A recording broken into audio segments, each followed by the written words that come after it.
ውድ ወንድሞቼ እስካሁን ባሳለፍኳቸው አጫጭር መልእክቶቼ ጥሩ ነገሮችን ነው ሳነሳ የቆየሁት። ዛሬ ደግሞ ልንጠነቀቀው የሚገባ አንድ መጥፎ ነገር ነው ማነሳው። እሱ ምንድነው? ዑጅብ ይባላል። ዑጅብ ማለት በራስ ስራ መደነቅ ማለት ነው። የራስን ስራ ማድነቅ ማለት ነው። የኢኽላስ ተቃራኒ ነው። ይሄ ትልቁ ችግሩ ምንድነው? ስራችንን የተሻለ እያሻሻልንና እያጠራን እንዳንሄድ እንቅፋት ይሆናል። ልክ ነኝ፣ እንደውም በጣም በተሻለ መልኩ አከናውኘዋለሁ የሚል ስለሚገባበት ሰላት ሰግዶ ወይም ዘካ ሰጥቶ፣ ሪያ እና ዑጅብን ምንድነው የሚያለያያቸው? ሪያ ማለት ለሰው እይታ መጨነቅ ማለት ነው። ሰው ምን ያለ ነው ብሎ ማዳመጥ። ዑጅብ ግን ራሱ በውስጡ ከራሱ ጋር ስለ ራሱ የሚሰጠው አድናቆት ነው። ነፍስያ የሚያደንቃት አትፈልግም፣ የሚኮረኩማትና የሚያርማት ነው። በተለይ ሰው ራሱን ዝቅ ነው ማድረግ ያለበት። አላህ Subhanahu Wa Ta'ala ከኛ የሚፈልገው ይሄንን ነው። የፈለገነውን ብንሰራ፣ ማንኛውንም ኸይር ብንሰራ ተቀባይነት ይኖረው አይኖረው የምናውቀው ነገር የለም። ኻቲማችን ምን እንደሆነም አናውቅም። ለዚህ ነው ሷሊሖቹን አላህ ሲጠቅስ ምን ይላል? ወለዚነ ዩእቱነ ማ አተው ወቁሉብሁም ወጅላ፣ የሚሰጡትን ይሰጣሉ ቀልባቸው ግን ስጋት ውስጥ ነው። አላህ ተቀበለን ይሆን ይላል። ምንድነው? ብዙ ሰው ወንጀል ሰርቶ እንኳን አይፈራም፣ አበጀው ይላል። እነዚህ ደግሞ ኸይር ሰርቶ ይፈራሉ።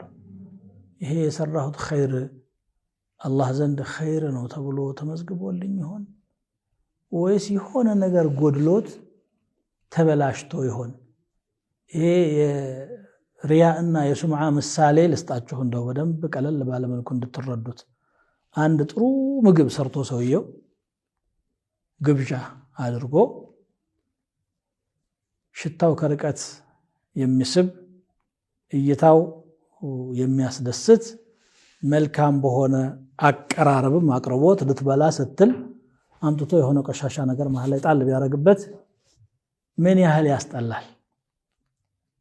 ጤነኛ የሆነ ማንኛውም ሰው ወደዚያ ምግብ እጁን አይዘረጋም፣ ቆሻሻ የወደቀበት ሲሆን ማለት ነው።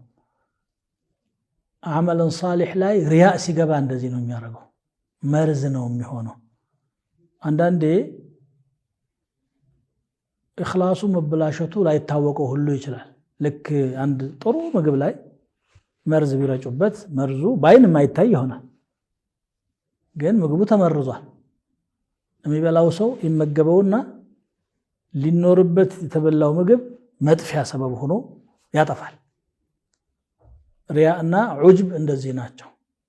ስለዚህ የምንሰራቸው ስራዎች ኻሊሰን ሊላህ መሆናቸውን ማየት ያስፈልጋል። ሶስት ሰዎች ነገ አላህ ፊት ይቀርባሉ አሉ ነብዩ ሰለላሁ ዐለይሂ ወሰለም። አንደኛው ሀብታም ነው፣ አንደኛው ዓሊም ነው፣ ሌላኛው ደግሞ ጀግና ሙጃሂድ ነው። አንተ ዓሊሙ ዕውቀት ሰጥቼህ ነበር ምን ሰራህበት ብሎ አላህ ይጠይቀዋል። ዕውቀት ያላችሁ ሰዎች ሁሉ ልብ ብላችሁ አዳምጡ።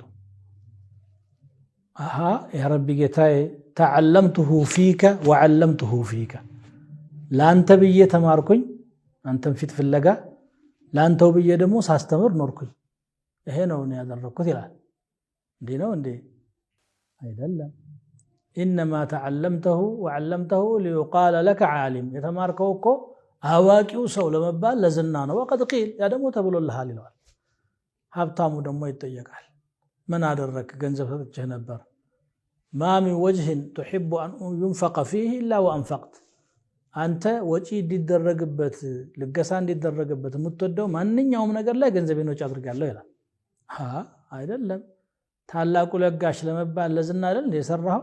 ተብሎልሃል፣ ወደ ጀሃነም ይባላል አሉ። ጀግናው ደግሞ ይመጣል።